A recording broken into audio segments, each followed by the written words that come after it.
the quiet outskirts of Bristol, a small cottage stood as a testament to one woman's unwavering determination.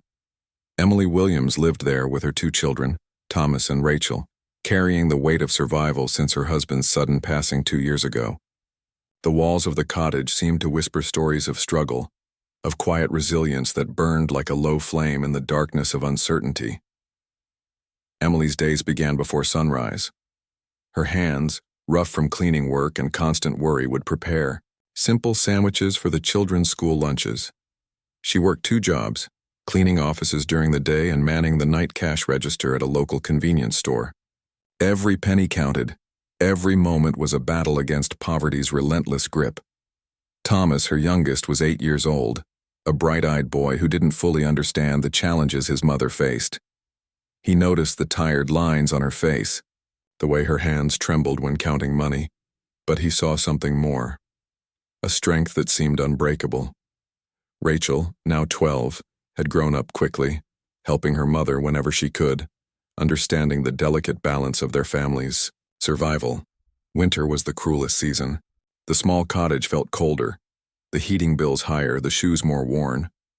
Thomas's school shoes had developed a hole, and Emily's heart ached with the knowledge that replacing them would mean sacrificing something else, perhaps their weekly grocery budget or the small savings she had been trying to build. One particularly cold evening, as Emily sat at the small kitchen table, receipts and bills spread before her, Thomas approached with his innocent curiosity. "Mummy," he asked, his eyes wide and hopeful, "will Santa still come this year?" The question hung in the air, a delicate moment that could have broken her. But Emily's love was a shield stronger than any hardship. She pulled Thomas close, her tired eyes finding a smile that belied her internal struggle. "Hope is always alive, my dear," she whispered, her voice soft but firm. The night outside was dark and cold, much like the challenges that surrounded them. But inside the cottage, there was warmth, not from expensive heating, but from the love that filled every corner. Emily knew that survival wasn't just about paying bills or finding the next meal. It was about maintaining hope, about showing her children that love could overcome any obstacle. Her mind often drifted to memories of her husband, his laugh, his support, the dreams they had shared.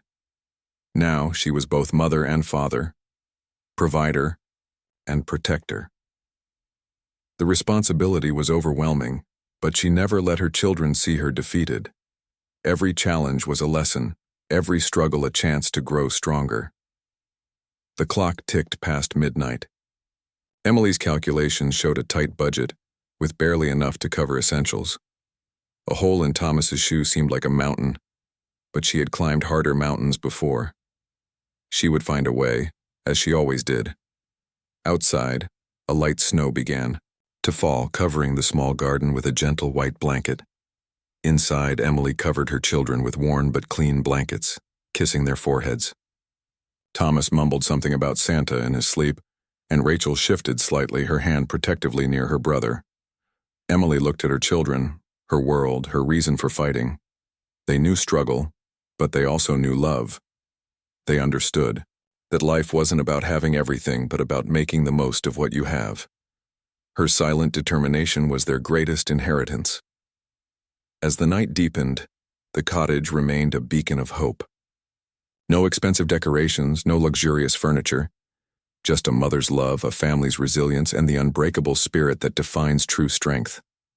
The wind outside might be cold, the challenges might seem insurmountable, but inside this small, Bristol cottage, hope burned bright, a flame that no darkness could extinguish. Thomas would have his shoes. Rachel would have her dreams, and Emily would continue to be their anchor, their lighthouse in the storm of life. The end note. The story is written in approximately 800 words, using simple and basic English, focusing on Emily's struggle, her love for her children, and the universal theme of hope and resilience. The narrative maintains a warm, empathetic tone while presenting a realistic portrayal of a single mother's challenges. The community center stood like an old friend in the heart of Bristol, a place where stories intersected and hope found unexpected roots. Emily had always rushed past its weathered brick walls, too busy with work and family to notice anything beyond her immediate struggles. But fate had other plans on that crisp autumn morning. Robert Thompson sat by the window, his weathered hands holding a cup of tea that had long gone cold. At 72, he was a retired schoolteacher with more wisdom than most, and a heart that ached to be useful. He watched people come and go, noticing the world around him with keen eyes that had seen decades of human stories. Emily entered the center, exhaustion etched into every line of her face. She was there to collect some free community leaflets about job training, her last desperate attempt to find a better path for her family. Thomas's school shoes needed replacing, and Rachel needed new textbooks. The weight of these necessities pressed down on her shoulders like an invisible burden. Robert watched her struggle with a stack of papers, saw her hands tremble slightly as she tried to keep everything from falling. Without hesitation, he approached. "Would you like some help?" he asked, his voice gentle but strong. At first, Emily hesitated. Years of struggle had taught her to be cautious, to trust rarely. But something in Robert's eyes spoke of kindness, of understanding that went beyond mere politeness. She nodded, accepting his help. As they sorted through the papers, Robert noticed Thomas's homework peeking out of Emily's bag. Rough mathematical scribbles told a story of a child trying his best. "Struggling with math?" he asked casually. Emily's defenses began to soften. "Thomas finds it difficult," she admitted. "I work so much. I can't always help him as much as I'd like." Robert's eyes lit up with a purpose he had been missing since retirement. "I used to be a mathematics teacher," he said. "Perhaps I could help Thomas after school sometime?" The offer hung in the air, simple yet profound. Emily saw more than just help with homework. She saw a lifeline, a moment of unexpected kindness that could change everything. Their conversation continued, warm and filled with hope. Robert shared stories of his teaching days, of students he had helped, of lives he had touched. Emily listened, her guard slowly dropping. The community center, once just a building she rushed past, now felt like a sanctuary of possibility. Thomas would later remember this day as the day everything started to change. When Emily told him about Robert, his eyes sparkled with excitement. A kind grandfather figure who would help with homework, who would listen and teach. It was more than he had hoped for. Rachel, typically reserved and mature beyond her years, saw the change in her mother. The tension that usually lived in Emily's shoulders began to soften. Hope, it seemed, could arrive in the most unexpected packages. Robert wasn't just offering homework help. He was offering connection, a bridge between Emily's world of constant struggle and a potential future filled with more opportunity. He spoke of job training programs, of community resources she didn't know existed. "Your strength is greater than your struggles," he told her. Those words becoming a quiet mantra that would echo in Emily's mind during difficult moments. The community center, with its worn chairs and faded posters, became more than just a building. It became a place of transformation, where strangers could become supporters, where hope could take root in the most unexpected soil. As autumn leaves danced outside the window, Emily felt something she hadn't felt in years, a sense that things might actually get better. Not through grand gestures or miraculous solutions, but through small, consistent acts of human kindness. Robert smiled, knowing that sometimes all it takes is one person willing to extend a hand, to see the potential in another human being. The end. The cleaning company's back room was never meant to be a place of transformation. Dust-covered shelves and old mops surrounded Emily as she worked her morning shift, her movements practiced and efficient. She had been cleaning here for 3 years, invisible to most, her potential hidden beneath layers of routine and survival. Margaret Wilson owned the small business complex where Emily cleaned. She was a local entrepreneur in her mid-50s, known for her sharp eyes and even sharper business sense. Most people saw her as tough, but those who knew her understood she had a deep respect for hard work.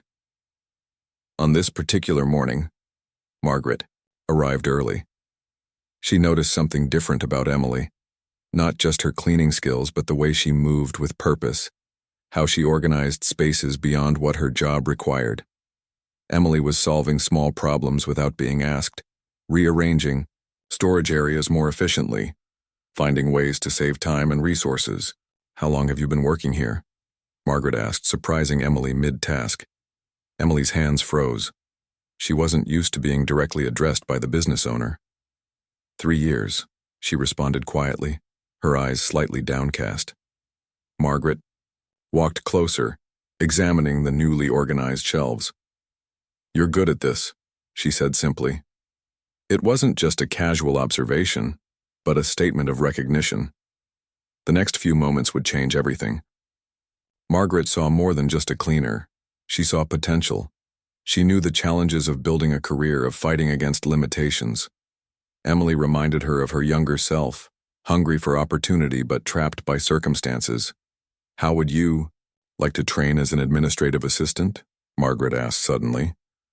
The question hung in the air, unexpected and life-changing. Emily's world stopped.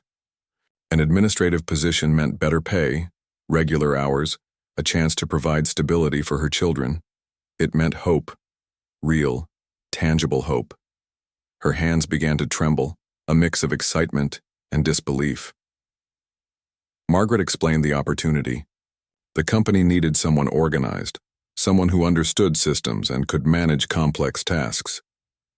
She had been watching Emily, not just cleaning, but solving problems quietly and effectively. Sometimes, Margaret would later say, opportunity knocks when you least expect it. The job offer came with training. Margaret would personally mentor Emily, teaching her computer skills, office management, and professional communication. It, too, was more than a job. It was a pathway out of constant struggle. Thomas and Rachel would hear about this moment at dinner that evening. Emily's hands shook as she signed the employment contract, her children watching in awe. Rachel's eyes filled with pride, understanding the significance of this moment. Robert Thompson, who had been supporting Emily's journey, smiled when she shared the news. The community center's support, his guidance, Margaret's recognition, everything had aligned perfectly. The contract represented more than a job. It was a promise of change, a testament to Emily's resilience. Her years of hard work, of fighting silently against poverty, had finally created an opportunity. Emily remembered her husband, wondering what he would think of this moment. She imagined him smiling, proud of how she had kept their family together, how she had never given up. The small office where she would now work felt like a different world. Clean, organized, filled with possibilities. Her cleaning uniform would be replaced with professional attire. Her tired hands would now type reports instead of scrubbing floors. As she signed the final documents, Emily thought about her children. Thomas would get new shoes. Rachel could continue her studies. They would have stability, hope, a future that seemed impossible just months ago. Margaret watched Emily, seeing her own journey reflected in this moment. Not just an employer and employee, but two women who understood the power of opportunity and hard work. "Welcome to the team," Margaret said, her voice warm with genuine respect. Emily's world had changed. One moment, one opportunity had transformed everything. The end 6 months had passed since Emily's life-changing job opportunity. The small Bristol cottage that once felt like a burden now hummed with renewed energy and hope. Her new position as an administrative assistant had brought more than just financial stability. It had transformed their entire family's outlook. Thomas stood proudly in his new school shoes, no longer worried about holes or worn-out soles. Rachel's eyes sparkled with excitement as she unpacked her new music books, finally able to join the school orchestra. The simple luxuries they had once only dreamed about were now becoming reality. Emily's evenings looked different now. Instead of exhausting herself with multiple jobs, she spent time helping Thomas with homework, listening to Rachel practice her violin. The stress that had permanently etched lines on her face began to soften, replaced by something that looked remarkably like joy. Margaret Wilson had become more than just an employer. She became a mentor, seeing potential in Emily that nobody had recognized before. The evening classes Margaret recommended were challenging but exciting. Emily was learning computer skills, business management, and gaining confidence with each passing week. At the community center, Robert Thompson watched Emily's transformation with quiet pride. "Education is the key that opens many doors," he would often say, remembering how he had first noticed her potential months ago. His support had been crucial, helping Thomas with homework, providing guidance, being a grandfather figure the children had missed. The workplace became Emily's second home. She arrived early, stayed focused, and learned quickly. Her colleagues began to see her as more than just the former cleaning staff. She was becoming an integral part of the team. Margaret recognized her dedication, gradually giving her more responsibilities. Rachel noticed the change in her mother most of all. The constant worry that had once lived in Emily's eyes was replaced by determination and hope. She watched her mother study in the evenings, balancing work, education, and family with a grace that seemed almost magical. Thomas became more confident too. The additional support from Robert and the improved financial situation meant he could focus on his studies. His mathematics improved, his dreams became bigger. He no longer felt the weight of family struggle pressing down on his young shoulders. One particular evening changed everything. Emily received a promotion, a small but significant step up in her administrative role. The extra money meant more than just better shoes or music lessons. It meant security, possibility, a future they could finally start to imagine. "We're going to be okay," Emily told her children, her voice steady and strong. The words meant more than just financial stability. They represented a complete transformation of their family's narrative. The community center continued to play a crucial role. Robert's connections helped Emily find additional training opportunities. Margaret's mentorship opened doors that had previously been closed. The support network they had built became their strongest asset. Rachel's violin playing improved. Thomas's grades got better. Emily's confidence grew with each passing day. Their tiny cottage, once a symbol of struggle, now represented hope and possibility. Margaret watched Emily's progress with satisfaction. "Some people just need a chance," she would tell her colleagues. Emily had proven that statement true in every possible way. The barriers that had once seemed insurmountable were now crumbling. Poverty, single parenthood, limited opportunities. Emily was breaking through each one with quiet determination. Her journey was a testament to human resilience, to the power of support and opportunity. Thomas and Rachel saw their mother differently now, no longer just a tired worker struggling to survive, but a woman building a future. They understood that hard work, education, and support could change everything. As winter approached, the family's warmth came not just from their heating, but from their newfound hope. Emily looked at her children, seeing potential, seeing future, seeing possibility. The small Bristol cottage stood as a symbol of transformation. What was once a place of struggle was now a home of hope, of dreams taking flight, of a family rewriting their own story. "We rise by lifting others," Emily would tell her children, her eyes bright with the knowledge of how true those words had become in their own lives. The end 3 years had passed since that first unexpected moment of hope in the community center. Emily Williams stood in a small conference room, presenting a community support program she had developed for single parents. The room was filled with local business leaders, community workers, and people who once would have overlooked her entirely. Her journey had been remarkable. From a struggling cleaner to an office manager, Emily had transformed not just her own life but was now creating pathways for others facing similar challenges. The program she designed would provide job training, mentorship, and practical support for single parents trying to build a better future. Margaret Wilson sat in the front row, her eyes filled with pride. She had seen Emily's potential long before anyone else, and now watched as her mentee became a leader in her own right. The program was more than just a project. It was a lifeline for families struggling against seemingly impossible odds. Thomas, now 11, watched his mother with a mixture of awe and admiration. He remembered the days of worn-out shoes and constant worry. Now he saw a woman who had not just survived but truly thrived. His own dreams had grown alongside his mother's journey. Rachel, now 15, played her violin at the event. Her music seemed to tell a story of struggle and triumph, of hope rising from the most challenging circumstances. She understood now that success was about more than just money. It was about determination, support, and believing in oneself.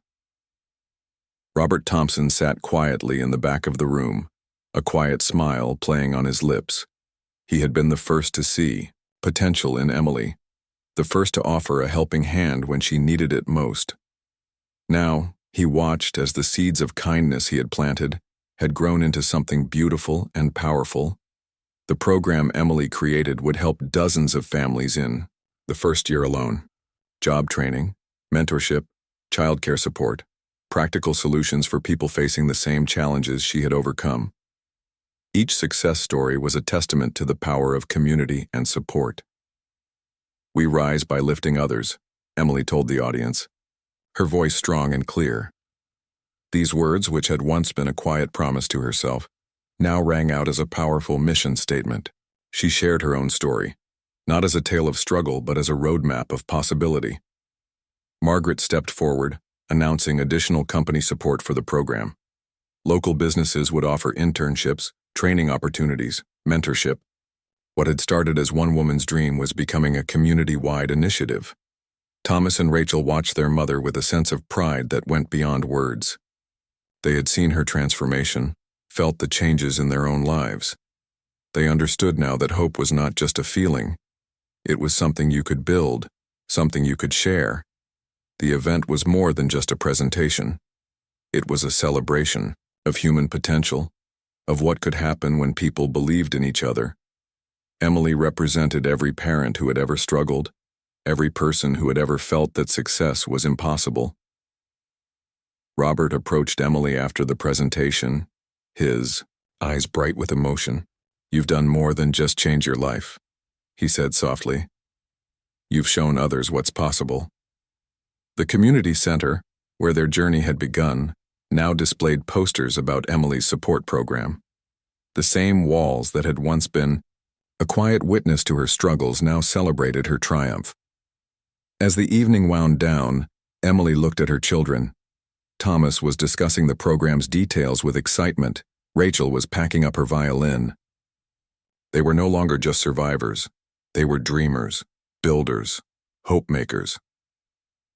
The small Bristol cottage that had once represented struggle now stood as a symbol of transformation.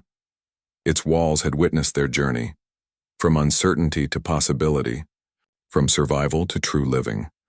Margaret's final words echoed through the room. "Some people just need a chance."